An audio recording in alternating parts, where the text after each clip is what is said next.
Dalam Bapa dan Putra dan Roh Kudus. Amin. Allah Bapa di surga, kami mengucap syukur dan terima kasih selalu hari baru yang Kau berikan kepada kami untuk kami kagumi bahwa segala sesuatu baru bagimu. Dan itu membuat kami semakin menyadari bahwa kami harus kagum akan karyamu di dalam hidup kami. Kami terpesona dengan keindahan yang Kau berikan kepada kami. Kami kagum akan kehidupan batin yang berubah terus dalam hidup kami. Terpujilah namamu kini dan sepanjang segala masa. Amin. Para saudaraku terkasih dalam Kristus, hari ini kita bisa melihat akan apa yang dialami oleh Yesus. Yesus dikatakan dalam Injil hari ini orang banyak terpesona dengan pengajaran Yesus. Kagum dengan pengajaran Yesus.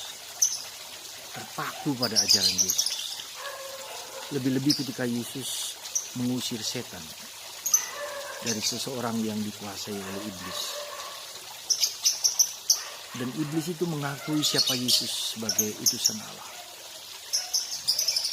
Dan dikatakan bahwa ajaran Yesus, perbuatan Yesus mengagumkan.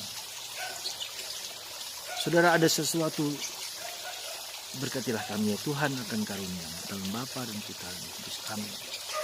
Saudara, ada satu kata yang menurut saya perlu kita renungkan, terpesona, kagum akan pribadi Yesus. Dalam retret seminggu lalu di Siantar, kami dibimbing, diingatkan oleh seorang Romo yang menurut saya cukup sangat dalam penghayatan imannya dan dibagikan kepada kita. Temanya adalah rasa kagum, wonder of wonders. Sekali lagi, wonder of wonders. Wow, sense of wonderness, rasa kekaguman. Kita tidak biasa lagi kagum akan apa yang kita jalankan karena kita sudah terbiasa, taken for granted. Sebagai contoh dibilang, sebagai imam kita setiap hari merayakan Ekaristi. Tetapi seringkali kita merayakan Ekaristi seperti biasa saja, taken for granted.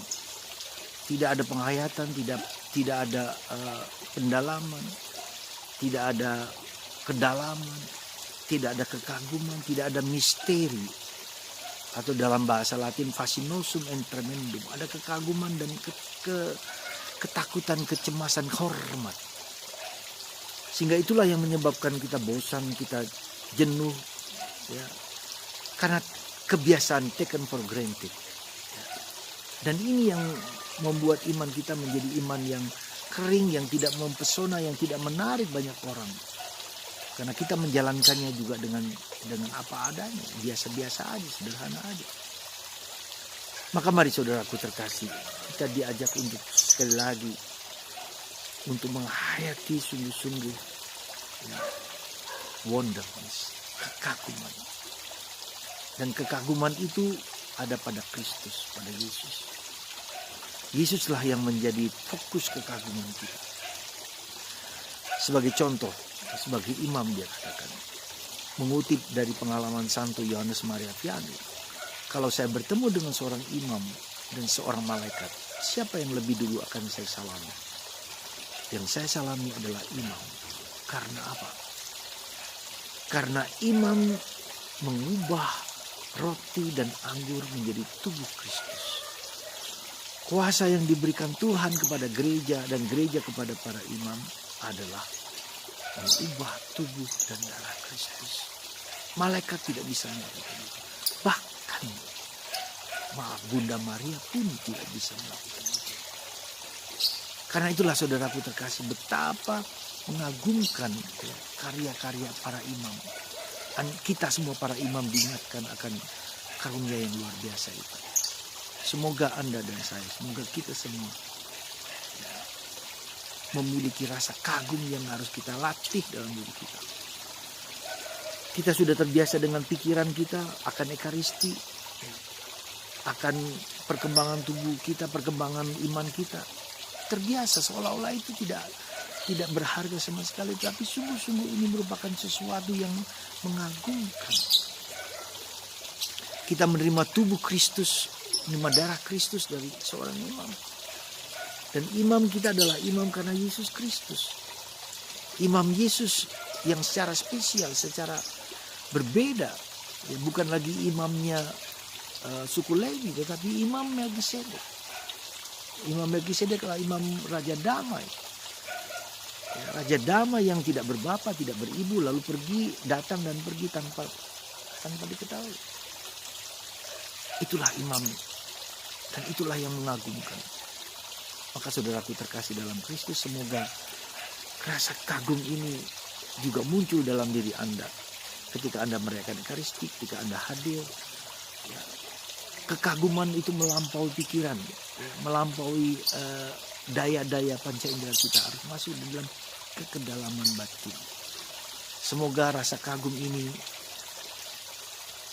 yang umat pada masa Yesus mengagumi Yesus, kita juga mengagumi Yesus. Setiap kali mengagumi Yesus, setiap kali mencintai Yesus, setiap kali menghormati Yesus dengan segala kelimpahan dan berkat rahmat.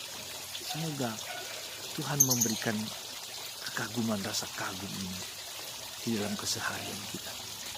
Yang kecil-kecil, ya, entah itu masak, entah itu merawat suami, entah merawat istri, entah melihat perkembangan hidup rohaniku. Kagumkah aku akan yang seperti ini? Semoga rasa kagum yang dilakukan Yesus terhadap Yesus sungguh menguatkan kita setiap hari. Mari munculkan rasa kagum, sense of wonderness, wonder of wonder di dalam keseharian kita. Apapun juga bentuknya, sekecil apapun, sesederhana apapun. Tuhan memberkati Anda dan saya. Semoga kita terpesona dengan pekerjaan Tuhan dalam hidup kita sehari-hari.